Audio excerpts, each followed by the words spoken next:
This time around, we want players to really care about this world, really feel like they understand this world, and they really are get drawn into it. At any one moment, in any particular direction, the player can see something they haven't seen before and go to it and explore it.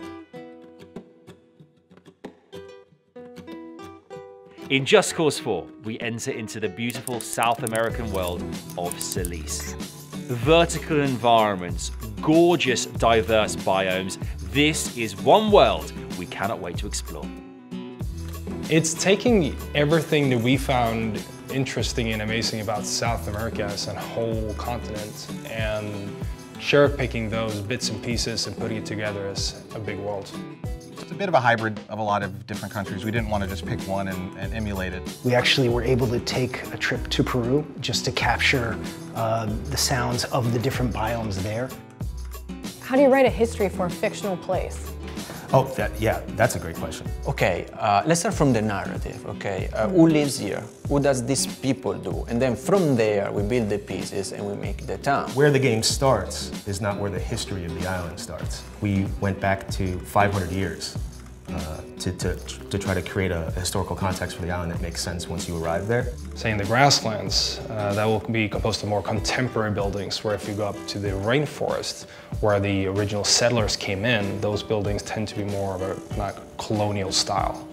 We developed river technology for it, meaning that river now have currents, and currents change dynamically. So we have 4 biomes or regions in Just Cause 4, but within each of those there's between 2 to 4 different sub-biomes, and it's a way for us to add variety in a very big landscape. Just Cause is a vertical game. We always want to stress the verticality. We always want to bring that in. We want the game to be fully three-dimensional. We've gone from talking about square kilometers to cubic kilometers, which is fantastic. In JC3 we mainly sculpted a lot of it by hand.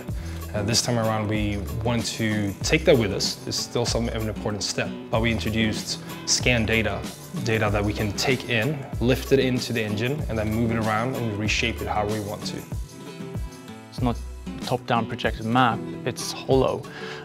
You have caves, you have cave systems, you have tunnels, so it's more than meets the eye at first glance. So if you take one of our beautiful locations, it's called El Abismo. It's sort of a slum bridge juxtaposed with favelas that you might see from Rio de Janeiro in South America. These two things are combined in a vertical space.